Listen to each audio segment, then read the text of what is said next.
Welcome to the Succeed with Software podcast, brought to you by SuiteDash. Today's episode is from one of the bi-weekly Q&A webinars. To participate live, just follow the link in the description to sign up and submit your questions. Be sure that you're subscribed on YouTube and following us on all social media to get the latest videos and updates about new and existing features. All right, so let's get started. Welcome everyone. This is Mike. I'm the founder and CEO of SuiteDash. It's Tuesday, 1 p.m. Eastern Standard Time. Welcome to the SuiteDash Q&A webinar. Thanks for joining us. All right. So let me start off by getting everyone here to jump into the chat.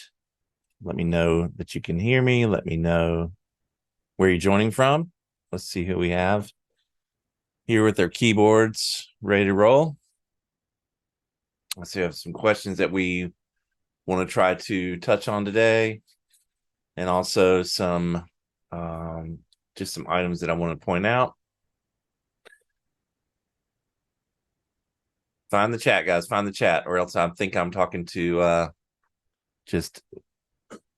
am I muted? All right, there's Caitlin. Of course, I know where Caitlin is.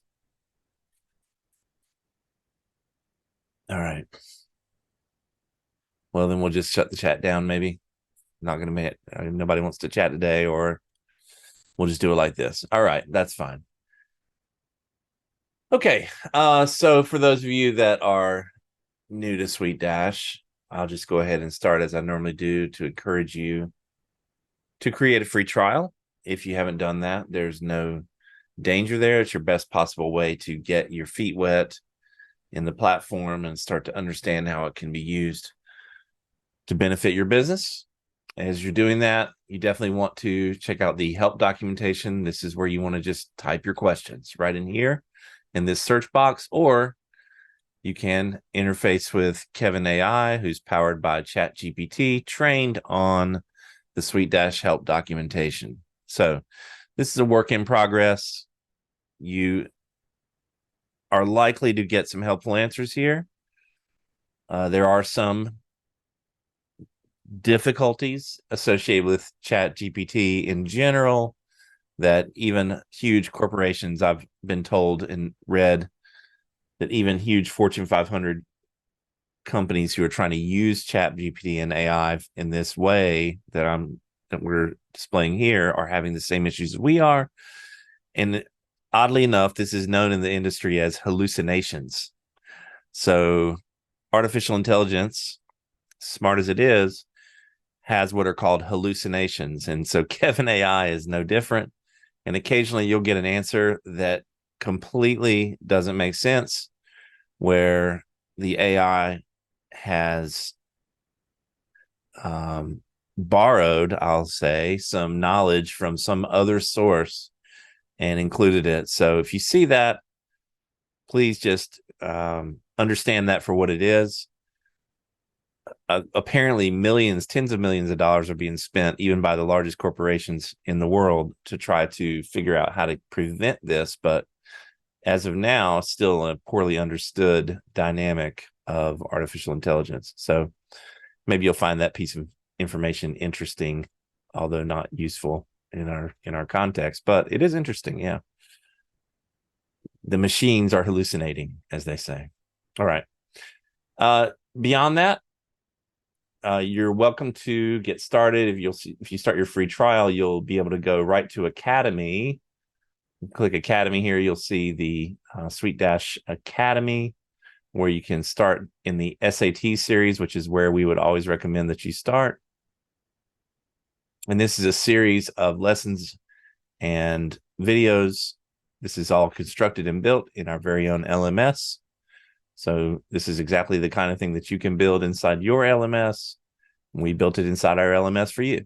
So you can see what's possible, and also how to start configuring and building your portal experience. Okay, so before we move to the Q&A section of the webinar, I want to discuss a newer feature that has been rolled out in iterations. And that is the hide individual mode, as we call it here. But essentially what it's designed to do is give you the ability, if you're working with companies, so in cases where you prefer to work with companies and contacts only exist as primary contacts in that paradigm, you may want to prevent your primary contacts from accessing the individual mode or the individual profile. So what that means is, let's see if we can be a little more clear here. Let me do it here. So in the case where you have a primary contact who is the primary contact for multiple companies, they will have access to what we call a profile switcher, where they're able to designate which company they are currently representing. Okay. So in this case, I logged in. The primary contact is, let's do the new tab so we can stay here, is Harrison Ford. He is currently representing Millennium Falcon Incorporated. The company profile is here.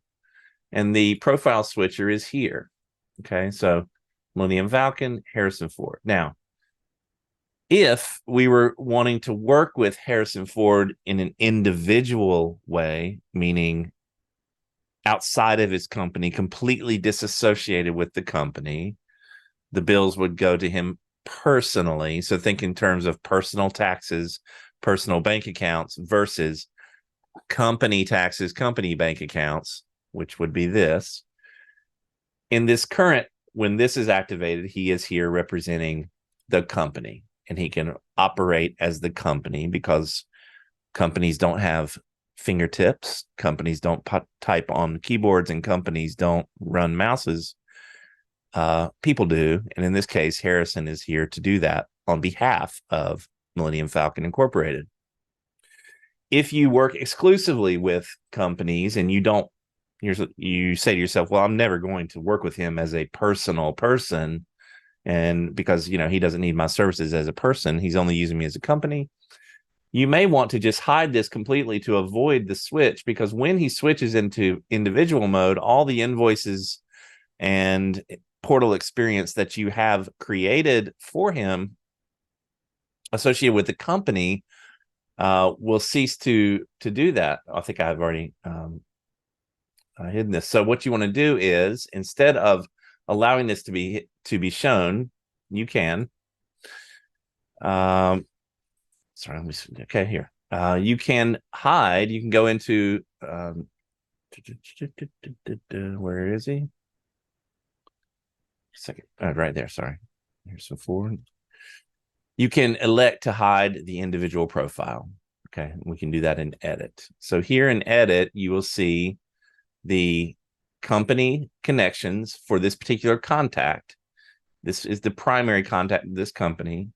And you can activate this setting, prevent this primary contact from switching into individual mode, in which case now, when I save this, he will not see that individual profile. And every time Harrison logs in using his login credentials, he will be directed to represent Millennium Falcon Incorporated only, without options to switch. And in a lot of cases, when companies are working with companies, let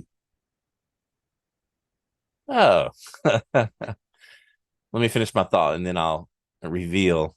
When companies are working with companies, this is preferential because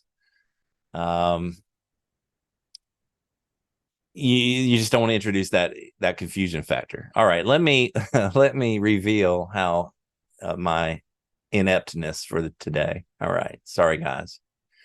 Everyone was trying to chat, I think, and was prevented by my setting that I forgot to unenable. All right, sorry about that, everyone. Hello. All right, hi Bryce, Adam. I see a few others that probably were doing the same. So my fault. Okay, let me turn this back off and we'll turn it back on in a second. Okay. So that is available here in Edit CRM Contact. It's also available in the case that you have in a kickoff form if you're onboarding CRM targets using a kickoff form, and you want to work in this company mode, you'll have the company field will be added, right? And when you have the company field, the official, this is our core sort of, you can't just add any field and call, or custom field and call it company name. It has to be the one that we provide for you, which you can find if you don't know where in CRM contact fields. It's right here, this one. Okay. When you add it into a form, this one has specific settings that allow you to customize how the company field is going to be parsed and interpreted by the platform. The important one is here was when you say we use the company as the target.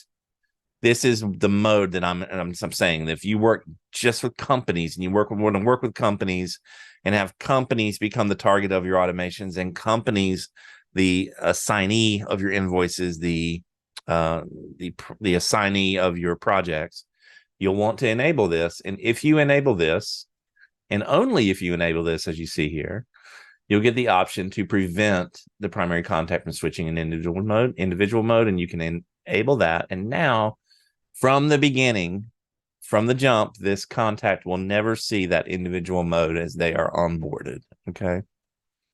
So this is an additional layer of this functionality. And then the final layer to make you aware of is here in contacts. So this part of the feature is only recent, and it's in response to community demand. And also, we've always planned to have it, but now it's implemented. You can bulk edit,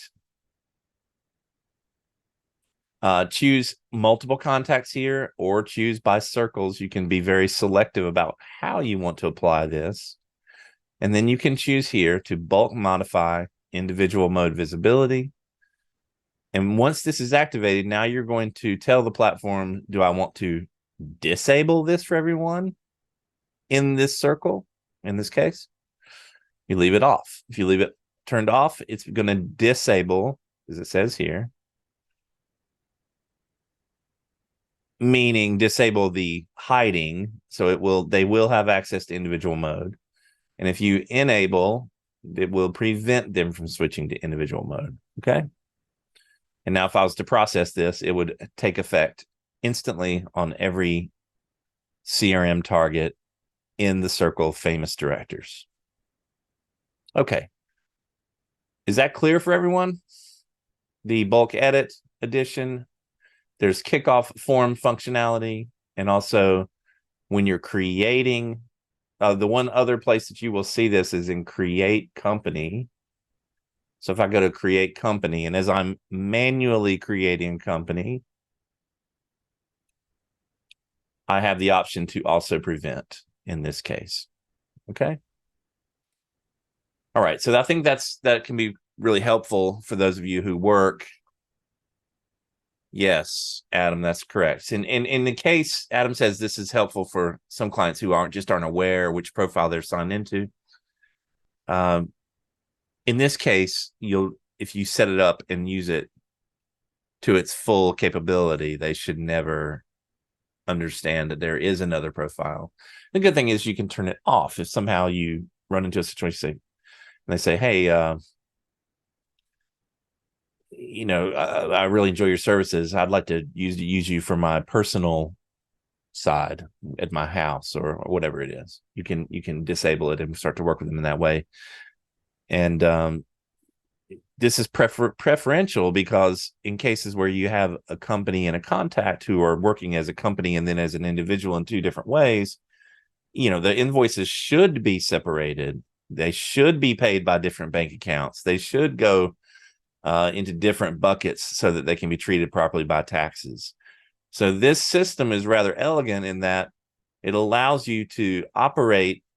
It allows us to deploy a platform that can be functionally correct for a wide range of use cases. Some people are just working with individuals. That's just the way they want to work, or the way that all of their community is working. They're all, say, sole proprietors. And then you have some that are sole proprietors, some that have corporations.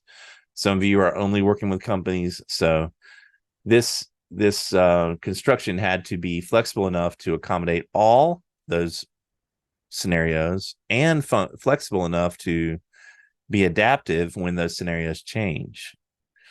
And I think we've accomplished that. I think it works really well, and it's now coming into a state of refinement that I think is pretty well executed. So very good. Okay, so that is something that's recent. Not all of it, but the bulk edit part is the most recent. Okay. Let's move to any questions that you'd like to put into the chat. I'm happy to address those. And then we will start to think about some of the questions that were submitted in the form as you guys signed up. All right. So any questions in the chat, you can go ahead and work on those and drop those in. Otherwise, we'll just kind of look at some of these other questions. Okay. Shades of Purple. Hello. How are you?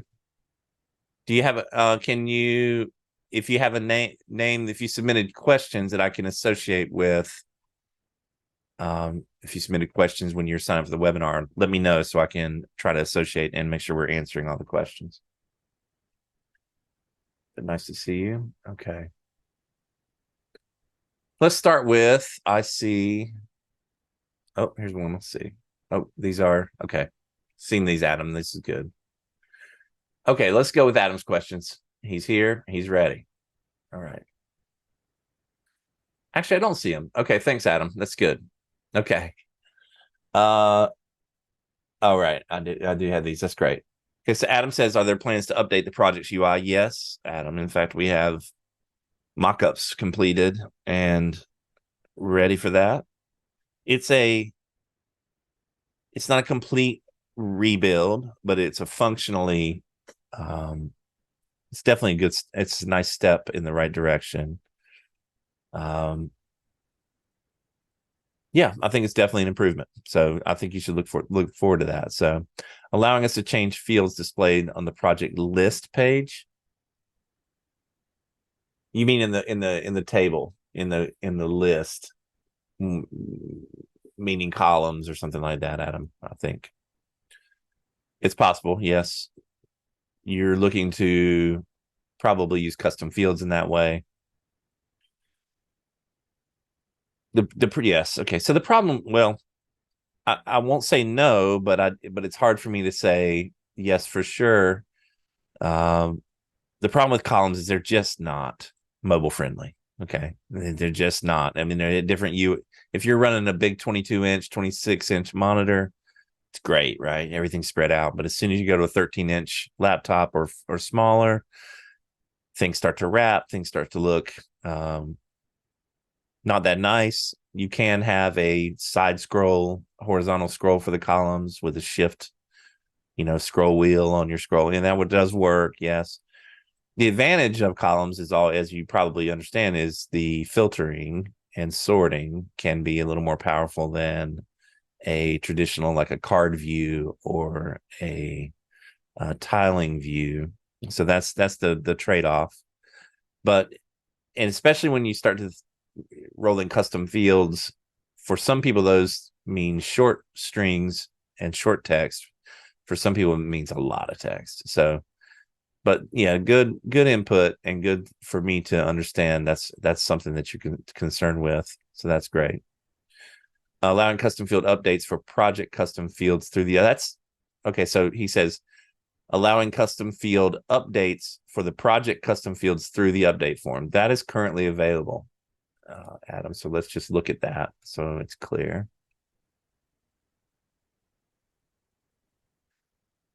Unless it's not yet released. Let's look.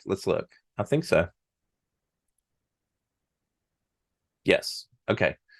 So this is an update form, Adam, and this is a project custom field. The difference here, what you'll need to look at is this. This data should be applied to which? First, if you identify a project generator and the automation associated with this form, you're saying, I want you to put the data from this project custom field into the generator that will be generated when this form is submitted. So this is quite useful if you were, for example, using this update form as a secondary touch point in an onboarding. So maybe you use a kickoff form as the first encounter. You bring them into the platform. You present this update form on a dashboard or portal page. And as they complete it, it's going to generate a new project and dump all the project custom field data into the project that's generated. Or you can say into the contact's most recent project. Okay. And this is going to be a situation where in that kickoff form or in some other mechanism for earlier in your funnel, earlier in your customer journey, you've already created the project. And because of the way your workflow is, there's not 2 projects, there's not 4 projects, or it's going to be the most recent project. Maybe you just created it in a step recently before. So in this case, you say, most recent project, for sure, that's going to cover it. Okay. And only you'll know that in your workflow. And then the third option is more complex, and it gives you the ultimate flexibility, and that is project title starting with the following. And this is intended for those of you who may have multiple projects going for this client or on any client, and it's not so obvious based on your workflows which project they might be trying to put data into, right? Or maybe it is obvious which project, but because of the workflow, they might be working with a project from 2 months ago, or might be 1 month ago, so it's not the most recent. It's not just generated. And in that case, what you'll do is use this strategy. You will create a naming mechanism for your projects that allow you to use this logic to reference the project properly. So if you have different types of projects, you'll start the project title with a specific coding, right? Some kind of code that you internally agree on and establish. And then in this workflow, which is intended to update that particular type of project, you'll identify the first letters. If it's a website, for example, maybe you decide that internally you're going to start all websites with this code, and then put the client name here or whatever. But it doesn't matter. You don't have to get the whole title. You just got to have the first letters. And what we'll do is look through. We'll know who the target of this form is, the person who completes it. We'll look for any project in their list where they're the primary contact in that the assigned client that matches these first 5 characters, and we will put the data into that project. So Adam says, in our case, we're working with insurance companies and need to update amounts as we receive info. So it could work here, Adam. It's hard to say. What I would say is you could probably, depending on how the project needs to be identified, is you would, way I would think it could work is that you could create an update form and use the staff submit option. And that way you're saying that you need to update the amounts, your company, I think. And as you get the data, you'll just use staff submit to identify the CRM target and then submit the data. You'll custom build the form to match what your needs are as far as that updating. So here, if you'll look here on the projects list, if I go here, I can do a staff submit. This will open in a new tab. And now as you're needing to update, you're going to search for the specific client you're updating. Let's just say this. And now you can fill out the data, and maybe you just custom build this. It doesn't have to be pretty. It doesn't have to be public facing. It's just a data entry. And then you click submit, and now you can easily switch between client, and update these numbers. And then the form will execute itself and use all of the associated assignments, automations. It will put the project data into the project identified here in the settings as you configure it. Does that make sense? And I'm wondering, okay, Do you see a path using those logics that can get you where you need to go? Okay, so he says not really. Where's the disconnect? What logic do you need to quickly put project data into the correct custom fields for the correct CRM targets? That's the question. All right, so let's see. Let's see if we can continue this conversation, but I'm going to look around. Need to update custom fields based on the project I'm in. Well, that's okay as well, Adam. What project you're in, you can do that directly from the project. So here in the project, any project, you can just edit the project and update the custom fields. So if it's this one, for example, just click edit. And now you can edit the custom fields. They're at the bottom here.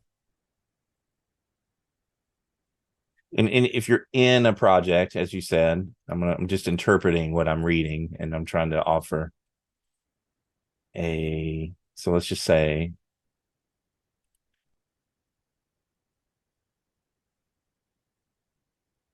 you can click edit from here from any project.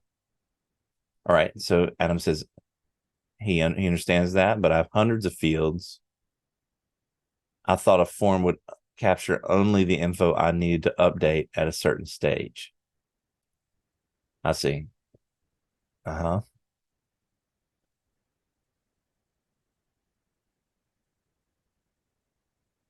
Well, it depends, Adam. I probably would have to ask about 5 or 6 questions and really kind of get to understand what you mean. But one form will not adapt to capture only the info you need at certain stages. You may find yourself needing to create purpose build forms to use at different stages that are adapted for that particular stage. I'm not sure how the platform would know or understand which fields need to be updated at different stages in a project without some direction or creation from your side to help us, draw circles around those. And the way I think that would work is creating update forms that are designed to update the project. But as you say, different stages. Yes, that's right. And I think that's the only way, Adam. Adam says, yes, that's fine. I can add the fields I need to update in the individual form. I think that's right. I think that's the only way that this platform can understand what group of custom fields you would need to update at any particular stage. And so in our example, just to flesh it out a little more, if we had 5 stages or phases, if you're using phases, I'm trying to think of how we can automate this a little more. Yeah. Mm-hmm. Interesting. Well, what you could do is in the phases, you could set up phases, or in a task on the task level, you could set up an automation to email specific staff members. If you're doing this on the staff side, I'm gathering, you could email a targeted staff member to let them know, okay, this task or this phase has been completed. And that would be triggered by the completion of the task or phase. And that email would be sent by an automation, which is triggered by that. And that would be your cue to say, okay, now I need to go now and go to this particular update form, use the staff submit option, select the client, and enter the data. Now, one place we do plan to go, it's not there yet, is to have update forms that you can build and just host directly in the project. And in that case, what's nice about that is that those update forms will be available to, say, the client. You can provide visibility there also to your staff. And then there's no, because they're inside the project, which is, I think, partly what you're saying. Yep. That they would be able to submit that form. And there's no question about what project it is because it's directly inside the project. Suitcase is the way I kind of like to think of it. When you think of our projects, think of them like a briefcase, not a suitcase. Briefcases are for business. Suitcases are for pleasure. All right. So think of each one of these like a briefcase, and that only people who are assigned to this project in your staff, the only one they can see, they can only see it. Anyone who's not assigned to it cannot even see the project. And when you open the briefcase, which is the project, everything inside of it is protected and shown and available only to those who are assigned to the project, unless you override it with settings we provide. But if you look down here, only these people who are assigned, these people will see this project. So another benefit of this strategy that we're discussing, Adam, is that only these people would be able to access the forms, for example, and submit the updates and therefore update the project data. Yes, definitely see the value there. And that is something that we are moving towards. The next thing that's coming to projects that I know is in the pipeline now is what we call project notes, which will be a very similar lightweight version of notes that you can create date stamp, timestamp notes about the project.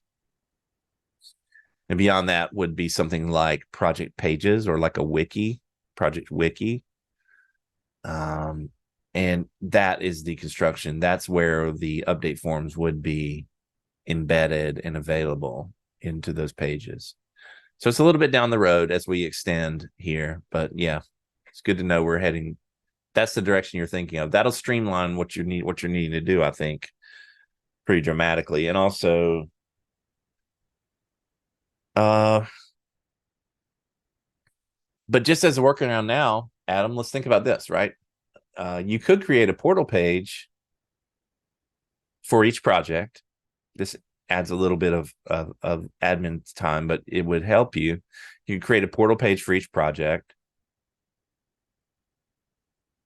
No, this is wrong. I'm going in the wrong direction. Pretend I didn't say that because I was thinking you could embed an update form there, but because it's not directly associated with the project, it won't accomplish the goal that we're looking for, which is to eliminate that project selection. Okay, good. Let's go back to your questions and make sure we're pretty much through them. Okay. Updates. Okay. Being able to reference tasks or a project custom fields from a dashboard. Maybe. Yes. I mean, we have some ideas about that, but the existence of multiple projects becomes a little bit difficult because project custom fields are generic to all projects, and the data, however, is unique to each project. So if you try to put a placeholder or try to say, for this logged in user, this logged in CRM target, I want to show the value of project custom field alpha. If they have more than one project, we don't know the value. So in that case, we would have something like a project switcher where they could switch from different projects and then see the values there. So that's doable. This falls into our categories of custom blocks, custom reporting, custom functionality blocks for the content block editor so that you can use them on dashboards. But yes, that's great. I want to make a note here. Give me a second. I'm trying to break my flow here too much.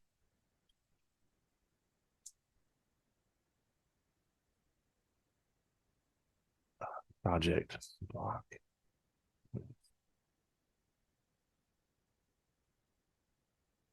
Okay, gotcha.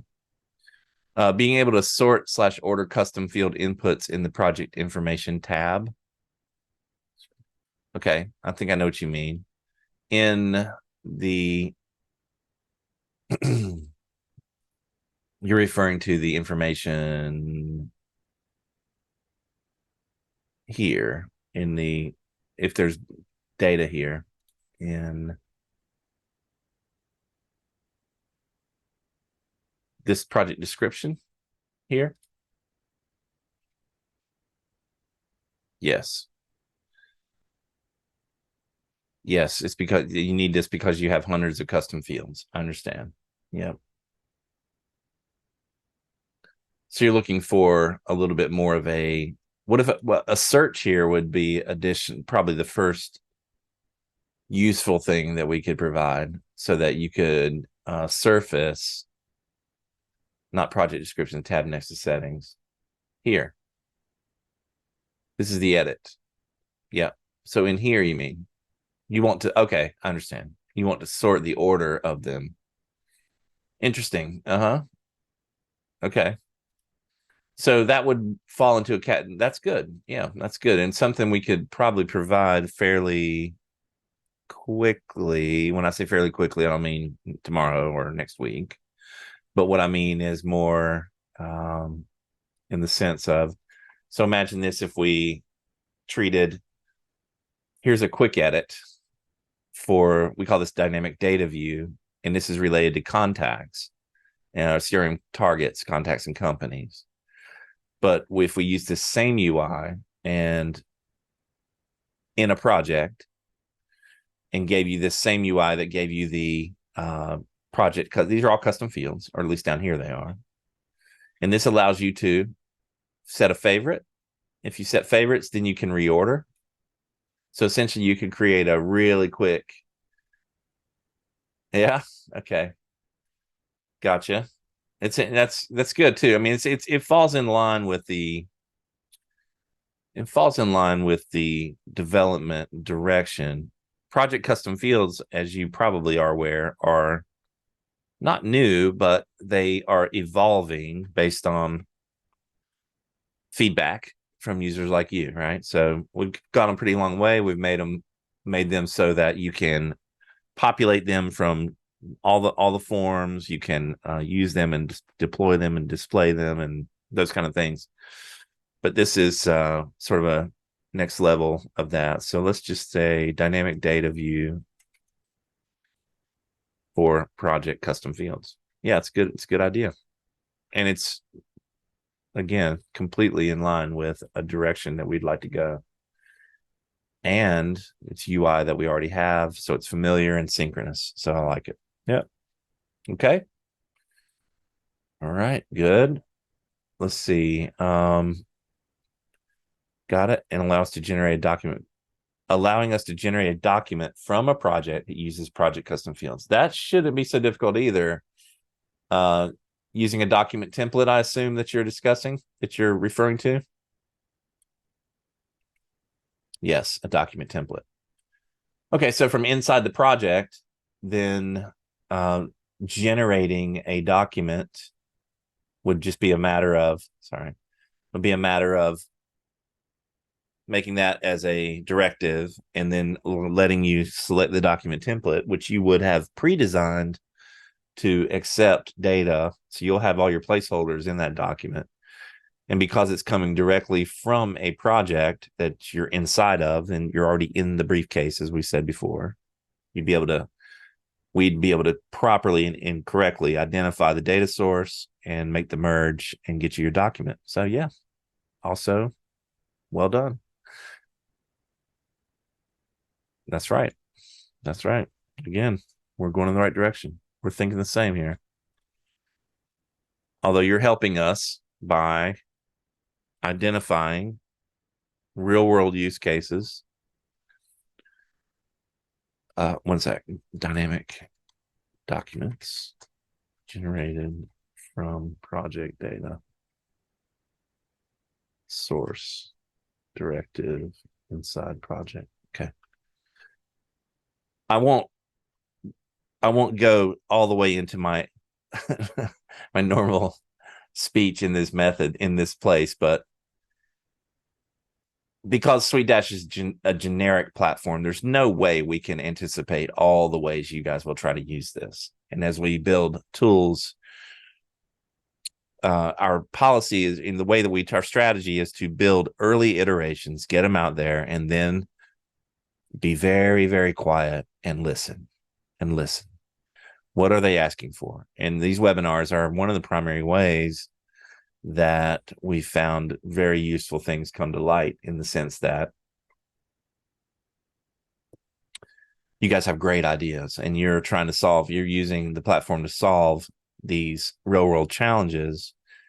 And because I am here, and you know, I'm no hero, but I do know quite a lot about SuiteDash by necessity and by function. So, and the behind the scenes is all very, very transparent for me. So, yes, we can work together in real time to understand exactly the methodology, what needs to happen, and also how feasible it is and how applicable it is to our strategies going forward, et cetera. But yeah, I think we hit on some valuable things here. Adam, great job. Thank you. Okay, so I think that was all your questions. None of them were like, super home runs today, but we're all on the right track. And I'll tell you what we can do is I can really try to look at this dynamic data. This one you say will save you hours per week. That one I think is not a far walk for us. So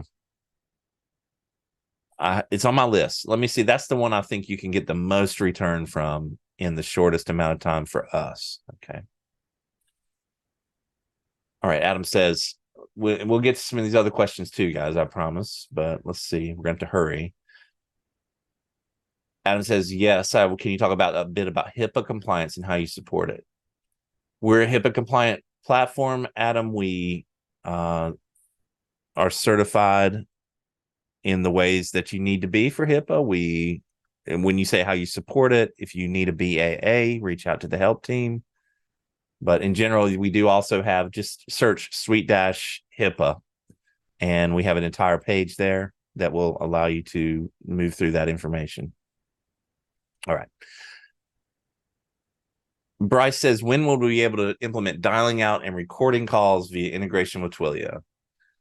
Not in the short term, Bryce, but it is on our roadmap as far as an internal targeting. But first, what is in our short term roadmap, and that, thank you, Caitlin. What is in our short term roadmap is two-way integrated, built-in, native two-way SMS texting, messaging, and using the platform as your admin side messaging component, and it will integrate with your targets on their native SMS messaging app. Okay, so imagine that you want to message one of your clients, or they come through the remote chat, or any one of those things. This will all be done without you needing to build or buy a Twilio integration, connect to any of that. You won't need that. Everything will be done inside the platform. So it would be native in that way. That's the most important priority for us going forward as it relates to that kind of functionality. Dialing out and recording calls is probably going to be it's not really, really high on our priorities, and it may be on yours, but it's not on ours. And I'll tell you why. Whether it's satisfactory to you or not, I can't say. But the rationale is, we're not a dedicated CRM platform. Even though we are CRM, we try to provide as much CRM functionality as is practical and as makes sense with our overall strategy. This dialing out and that kind of functionality, even though it's more and more common, and it will become, very common, because it's not so difficult to pull off these days with these integrations. But it's a very sales focused, very CRM/sales focused functionality that we just have other priorities that are bigger as far as an all-in-one platform. We're working more towards an all-in-one toolkit, and that's why. So it is there, but I would call it in like the top 5/10% of the CRM nice to haves for most people. Like, literally, if we had it, probably 2% of our customer base would use it, maybe less is my guess. For you, it's like, gotta have it, right? But for most people, they won't use it. They'll pick up the phone and they'll call, or they'll do Zoom meetings or all these other things. So I totally get the usability of it and the practicality of it in some organizations and some workflows. It's awesome. Or, when one of your clients calls that number that's VoIP through your CRM, where you have a tombstone that pops up and you know exactly who's calling, and then the platform automatically switches to their dashboard here where you have all the notes and everything set. I get it. It's just if that was all we had to build CRM and make it like, okay, let's make the best CRM on planet Earth, we'd be there. Yeah, we'd be there. But we're building around 15 different toolkits that long term will be incredible altogether. Currently is incredible altogether, but we're playing the long game here. So it's going to be, let's extend, let's enhance, let's refine each one in a incremental way towards the perfection, which is what what I would say, if we got our CRM and every toolkit to the level of that 95% on par with the industry leader in that niche across 15 niches, right? I would be, I'd just be trying to figure out what to name the yacht at that point, right? That's all I need to know. Help me name the yacht, guys, because if we have that, then that's the reality, right? What's who would use anything else if you had 15 toolkits that were dominant in their niche against people who only had to build one?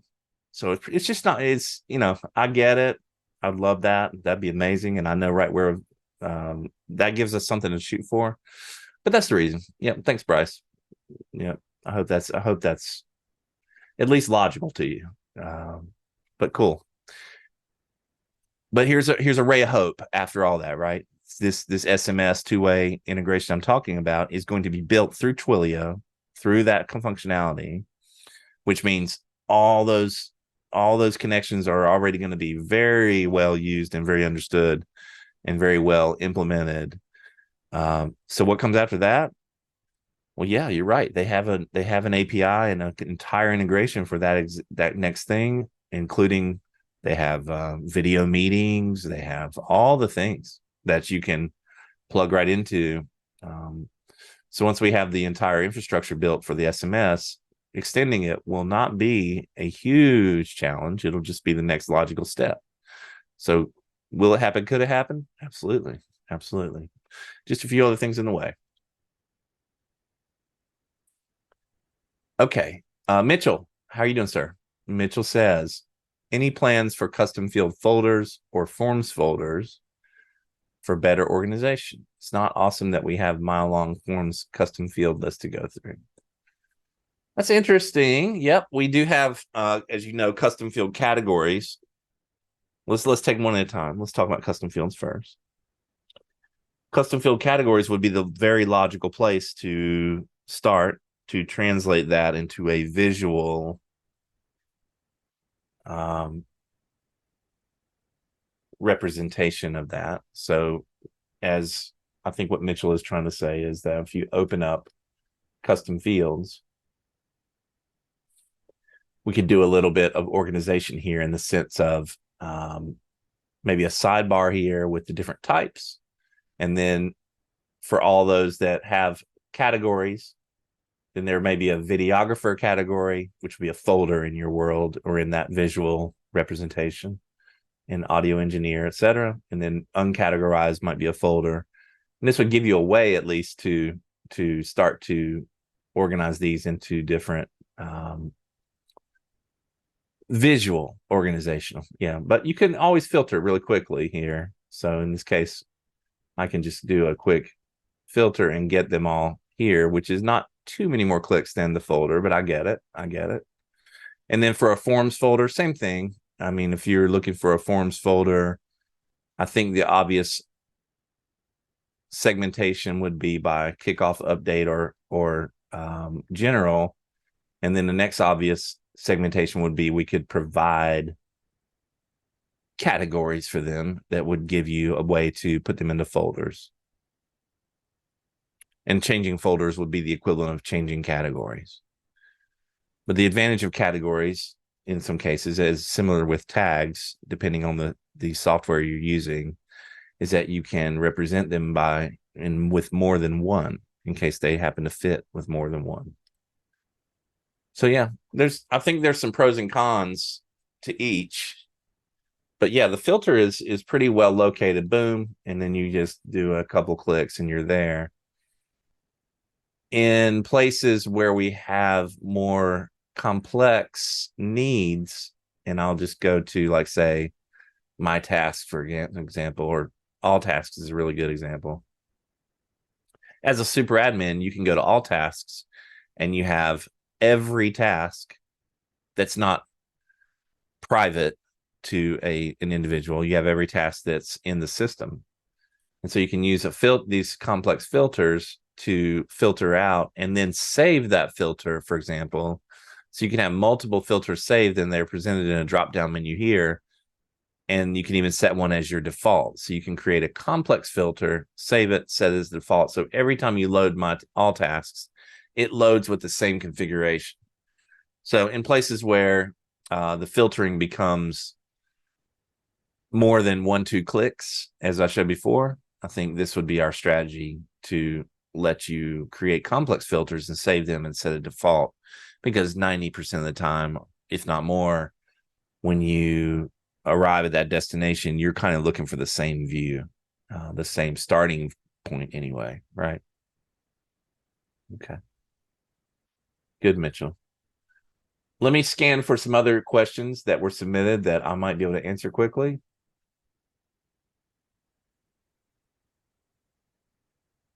Yeah. This one is, hold on one sec. Oh, okay. Bryce is here. Good. Yes. Okay. So Bryce says, is there a way to create a global format for a portal page, as in having a heading that you created on your website, you want to store it for later so you can use it multiple times, versus having to create it every time? Yes. Well, yes and no, but I'll start with yes. So portal pages, you can have portal page templates, Bryce, and you can save a template and you can load that template to start with.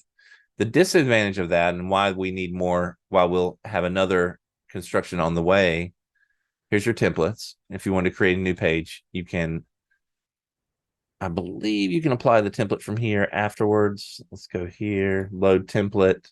And now you can select from your templates that you have created here. Let's say this is your starting point. Now I click use template and that will be zipped out. Let's see. Not sure I did that quite right. I think we should probably, there it is. Okay. So this is one way, but the problem is, maybe not in the case that you're asking about, but the problem in some cases is that you have existing content that you're looking to add a block to or add a row to that you already have completed and saved. Canned is a good way to say it. And for that use case, but the problem is that when you apply a template, it overwrites everything here and only has the content of the template. So that is not desirable in some cases. So what we have designed, spec'd, and really at the beginning of the pipeline now is what we call global content blocks. Global content blocks will allow you to create blocks, like maybe you just want this row and that's all you want, and you want to save that, as you said, like a header, and you'll save it as a global content block, and then you'll call it and insert it here. It will actually be grayed out. It will be uneditable unless you request to edit it. And when you request to edit it, it's going to say, okay, but if you edit, here's two options here. You can edit this block, and when you save it, it will, your changes will be reflected everywhere this block is used. So let's just say if you have block alpha as a good example, and you use it in 6 different portal pages, that's your plan. You want to present the same information everywhere. And then if that information changes, like say it's a policy or something that you know, if I change this in one place, I want it to change everywhere. That's great. You go to that block and you say edit. It gives you your 2 choices. And your one choice is if you edit this here, it's going to change the content everywhere. You say, great, that's good for me. You do that. The other choice is you can say, I want to edit this and I want to separate it. I want to fork this content away. I want to slice it off of that content block. It's no longer going to be associated. And when you take that path, we're going to disassociate it from the global content block. And it's going to live here on this page as independent content from that point on. And so there's use cases for that when you need to say, you know what, here is a little bit different. And then maybe you change it and modify it and fork it. And then you decide you want to, from this menu, save this new one as a different global content block that's applicable for other use cases, as in here. And then maybe you want to use it in other places in the same form and formation of that data. Does that help you, Bryce? I hope that does. Yes, great. Okay. And as in all of our templates, I just want everyone to understand that you can access them. Well, as with all of our templates, you can access versions of, you can access templates from the template library, but also we give you, each person, each account has the capability to take, say, this one that we just used, and I can contribute this template to the template library and go through a process of sharing it with the community. Okay, so if you come up with something that you really like, that's great. You can also privately share this with someone. Let's say Bryce and Mitchell get on a phone call after and say, hey man, I really liked that dashboard that you had. Can you, any way you can share that with me? And Mitchell will say, sure. Contribute template. And you can go through this and then you can say, share this template privately. Check the documentation for how this works, but it's really simple. It gives you a hash, what we call a hash, very long, strong code that you can share. And the other person on the other side can redeem that code, and it will instantly zip this template into their account. Okay. Or you can share it publicly to the community, which everyone appreciates. Okay. That will also be the case for global content blocks, will be the same. And it's the same for all of our templates. And I would encourage everyone to spend some time exploring the template library. You might be surprised that I think the quality of templates that's here is quite high, actually, in a lot of cases. Some of them are specific, very specific to different niches, but some of them are very good starting points for content that you may be having trouble getting started with. So there's marketing campaigns, there's email cannons, there's form templates. Form templates is a great place to start because they also will auto-generate the custom fields that are needed into your account. So if you find one that's pretty close to what you want, it'll save you the time of creating all the custom fields as well. So it'll just zip the custom fields and the form and the settings and the design, everything right into your account. Okay. And here's what I was saying before, where you redeem a private sharing key. That way you can redeem the key and privately share with someone else. Or if you have multiple accounts, it's a very easy way to move creations that you make from one account to another in a private way. Okay. All right, everyone. I think we're at time. I think the questions are pretty close to being answered. If anyone has one last one, I'm happy to try to answer it. Let's see. Oh, Mitchell, good. Okay. Okay. Mitchell says, first he says, I appreciate you, Mike. I have to read that. I have to read the entire question. Thank you, Mitchell. I appreciate you too. What plans are in place to build out the salesperson role with things like multiple deal stage pipelines? Yes. The commission tracking I mentioned on our previous webinar. Yes, I understand. Onboarding sales people and feel a little handcuffed. Well, yeah, you're creating something that's, I think, going to be rather extraordinary when you're done, probably. So good. One thing I can say is that in our pipeline now is already the ability, Mitchell. I'm loading some data into my RAM now from my deep storage. The ability to change the value of custom fields for salesperson, for associated salesperson, and associated coordinator in an automation. Right? This is what we talked about. So, just for everyone that wasn't here and doesn't get what we're saying, what Mitchell was asking for and what we kind of arrived at as during the discussion is setting the custom field value. Here we offer CRM targets, staff targets in some cases if it's a staff automation.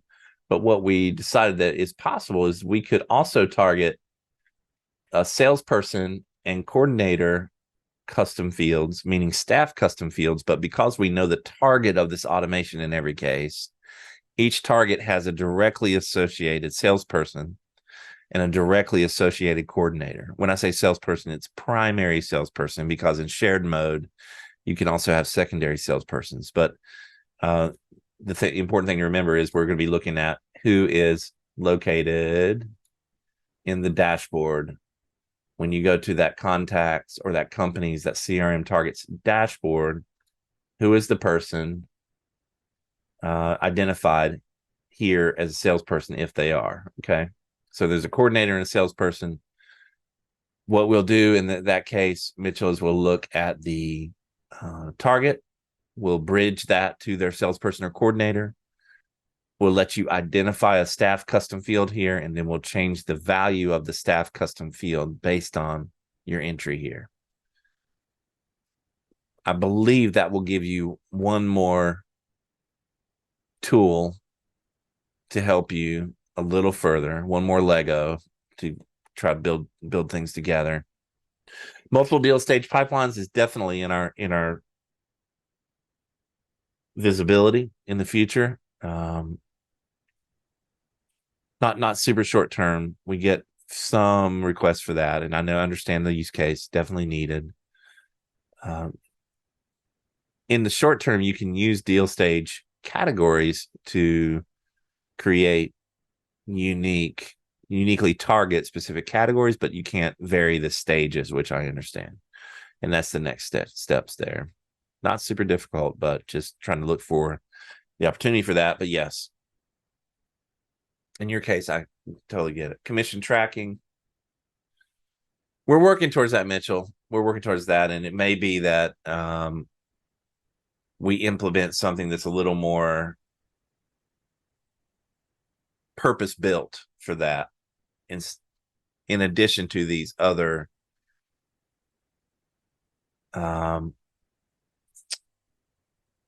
custom sort of capabilities, which is the changing of a custom field, which I believe people will find this useful outside of the use case which we're trying to put together.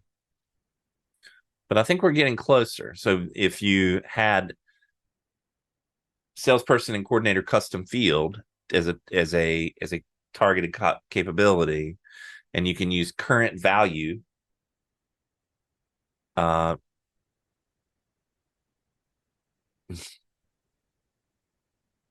do know that one of the limitations we're running into with the way that we talked about doing it is the cross data of contacts and staff. So I'm still kind of thinking about that one though, Mitchell. That's good. I wanted to, make some notes about something. Okay. Okay. All right, everyone. Yes, Bryce. Thank you, sir. And good, Mitchell. We'll keep working towards it. Try to build one little tool at a time and see how they're working out. Well, yep. let's see how we continue. I want to try to help you get where you're going, because I really appreciate the effort that you're using to try to put this together, and that's exactly what we want to enable. So yeah, thanks for sharing, and let's continue brainstorming together. Now to keep trying to get you the next piece that I can grab and put into your box of Legos, and see if you can use that one to get a little step further, and then tell me what you need next, and we'll work it together. Okay. All right, Bryce. Thank you, Adam. Thank you, Tanya. And a few others here that you're welcome to come back anytime if you have further questions. But thanks, guys. Thanks a lot. We'll see you on Thursdays, the next webinar at 11 a.m. Eastern Standard. All right. Thanks, everyone. Bye.